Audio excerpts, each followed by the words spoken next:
Welcome back to the Face Off Sports Network. I'm Anthony Servino with my top starts and sits for NFL Week 6. But before we get to the action, let's recap how we did last week. NFL Week 5, I told you to start Brian Thomas, 23.2 PPR points. I told you to start Brandon Ayuk, 22.7 PPR points in his first pop game of the year. Told you to start Dontavian Wicks. We missed with Wicks with only 4 PPR points. My sits, Xavier Leggett, 1.8. Jalen Waddle, 8.6. Jacoby Myers, 13.2. We went 2-1 there. So overall, last week with starts and sits, we went 4-2. Remember, my barometer for starts and sits at skill position players is 10 PPR points. Anything more than 10 is a hit. Anything less is a miss. Now let's get right into the action with Zay Flowers. Zay Flowers last week had an outstanding game, 12 targets, hauling in 7 for 111. It was his third game of the year with double-digit targets and his second with at least 19.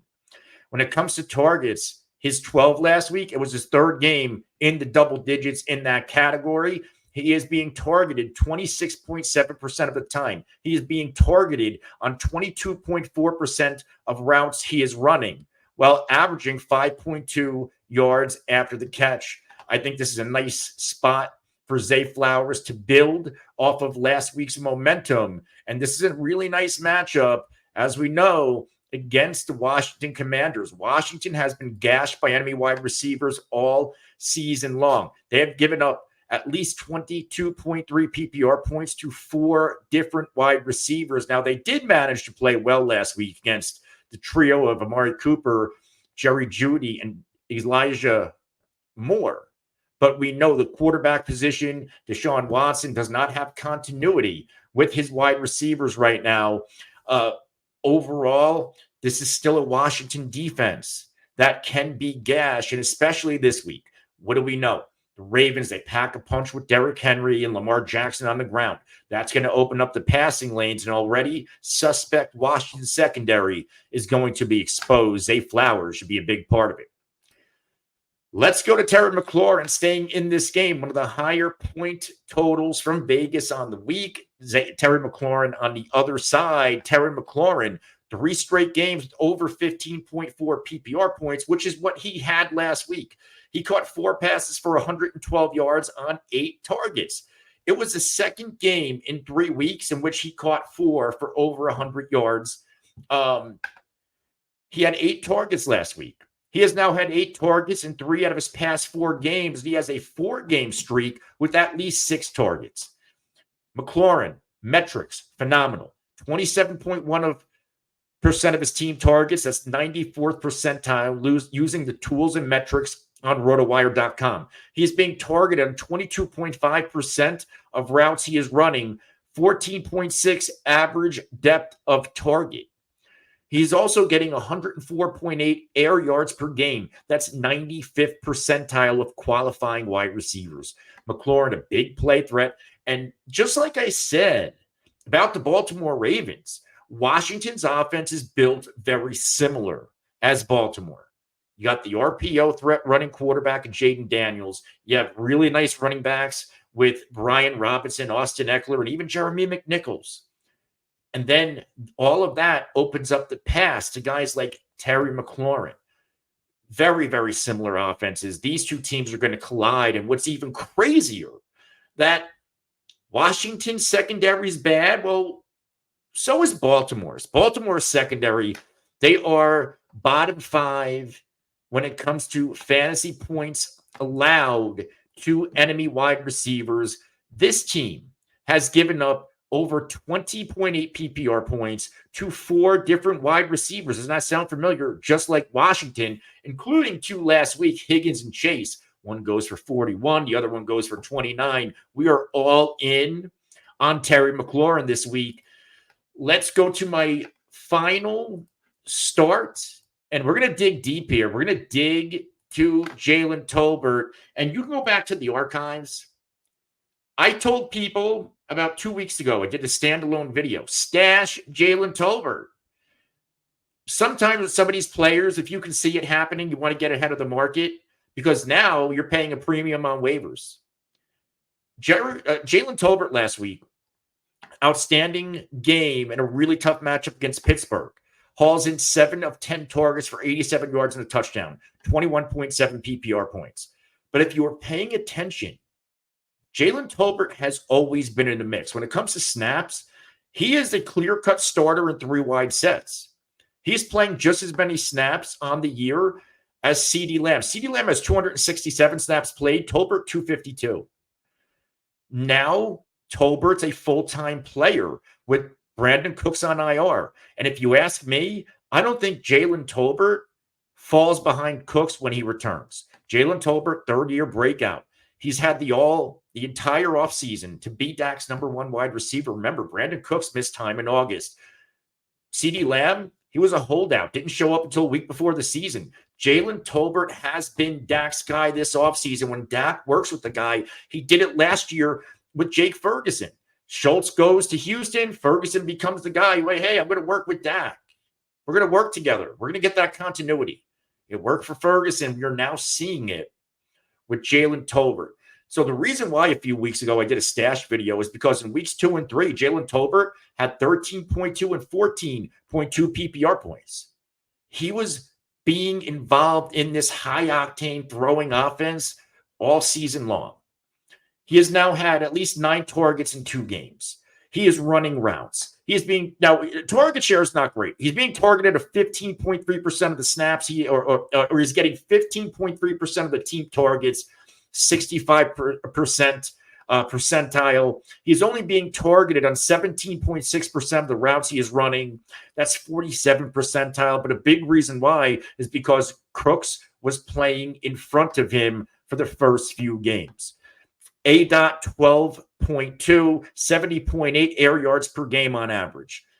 The metrics are there for the most part for Jalen Tolbert. What's missing is the opportunity. The opportunity is going to begin to come in. And I think this opportunity really opens up this week in a sensational matchup against the Detroit Lions. Folks, the Lions are the second easiest matchup for the wide receiver position. They are 31st ranked. They are being smashed and gashed by everybody. Now, the Lions have one of the better run defenses in the NFL. They really have a hard time defending the pass. We've seen now 8 different wide receivers score double-digit PPR points on them and multiple receivers. And this is important. There's been a few different occurrences this year where at least 2 wide receivers from the same team go for double-digit PPR points. Why does that matter? That matters because we know CeeDee Lamb's going to get his against the Lions. But we also believe that Jalen Tolbert is going to get his as well. He's one of my must-starts at the wide receiver position. And don't forget, if you like content like this, hit the like button. Helps us out. Hit the subscribe button. Hit the notification icon. Why? Because it will tell you anytime we are live to answer your questions. And we are live almost every day. It'll also tell you when we drop content just like this. And if you can't catch us live, you have a question, ask it in the comment section of this video. Myself or one of my staff members here at the Face Off Sports Network will get back to you as soon as possible. Let's go to my sits. The graphic says Michael Pittman, but what do we know? Well, right before I recorded this video, Michael Pittman was announced that he was out. So we're going to use a Colts receiver because I still think this is a bad matchup for Colts receivers. But instead of Michael Pittman, I'm going to tell you to sit Adonai Mitchell. I like A.D. Mitchell. And Mitchell played out of position with Downs gone the first 2 games of the year or so. They had Mitchell trying to play the slot. That's not where his natural position is. I actually think A.D. Mitchell is going to flourish on the outside when Pierce or Pittman miss time. If this was most other matchups, I'm probably telling you to start Adonai Mitchell. He's coming off his best game of the year last week. 4 for 7 targets, 38 yards. He also ran once for 4 yards, 9.4 PPR points. So why are we sitting A.D. Mitchell? The matchup's terrible. How bad is it? Well, the Tennessee Titans are allowing the fewest PPR points per game to the wide receiver position. They are stonewalling everybody. In fact, they have yet to allow a wide receiver to score a touchdown. They have yet to allow a wide receiver to score more than 10.9 PPR points. They've shut down guys like Hill, Waddle, Green Bay receivers, Garrett Wilson, DJ Moore, Rome Odunze. They're shutting them all down. And I think they're going to do a hell of a job shutting down the wide receivers on the Indianapolis Colts. Let's go to my next hit, Christian Kirk. Christian Kirk has been coming on after a sluggish start. 3 straight games over 12.8 PPR points, getting 21% of team targets and being targeted on 21.9% of the routes he is running. Here's where it becomes a little sketchy. In weeks 3 and 4, he had double-digit targets. Last week, he had 4 targets. While he cashed in on all 4 targets for 4 receptions and 88 yards, I'm a little bit worried. Because if he's not getting the volume, we know Christian Kirk needs that volume. He's not really a big play guy. And he was able to get a couple of big plays on the Colts. He had a 20 and a 40-yard reception on the Colts. That's a really easy matchup. Now he gets the Chicago Bears. And the Bears are one of those secondaries. When I see them in a matchup, I can't find a reason to start somebody most of the time. Outside of Nico Collins, who went off for 27.5 in week 2, the Chicago Bears are erasing wide receivers. Outside of Nico Collins, only 3 receivers scored double-digit PPR points, and nobody scored more than 12.2 outside of Nico Collins. They erased Deontay Johnson, Tennessee receivers, Diggs, Dell, Indy receivers. This is a really good secondary. Now, you can run on the Bears. You could certainly attack that defense running the football.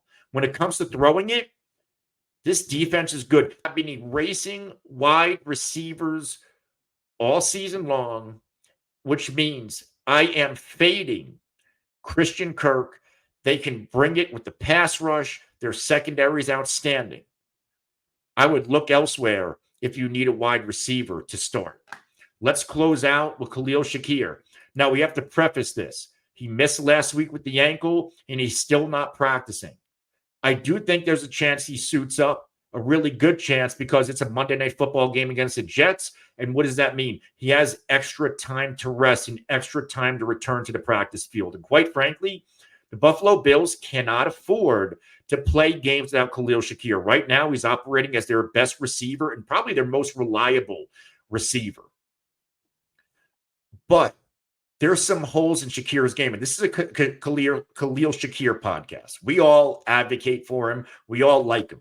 But the reality is, while he's given us 4 games with double-digit PPR points, he has yet to exceed 6 targets in the game. His average depth of target, 5.2 yards. That's 6th percentile. That's one of the worst in the NFL. 8.9% of team air yards. That's 31 percentile. Now, he is being targeted on 21.6% of the routes he's running and getting 15% of targets, but they are short targets. He's the chain mover. He's the possession guy, which is all well and good, but he's not getting enough targets to cash in. So unless he's breaking something with the yards after the catch, unless he's finding a way to score a touchdown, Khalil Shakir with minimal volume, he's a little gimped up, and plus you get a matchup against the Jets. This is one of the more difficult matchups, which means even though he's playing in the slot, he could see Sauce. He could see Reed. The Jets are going to be pissed off. They fired they fired solid. The defense loved them. Aaron didn't. Ulbricht's a nice defensive. This defense is going to be coming after the Buffalo Bills. They are playing for first place as bad as it's been for the Jets. This is a meaningful game of Monday Night Football. I am fading Khalil Shakir if he's active. All right, guys, that's going to do it. Remember, we're here live a few times a week, almost every day. We're going to be dropping videos like this. If you have questions, join us live or ask them in the comment section. I'm Anthony Servino for the Face Off Sports Network. We'll see you later.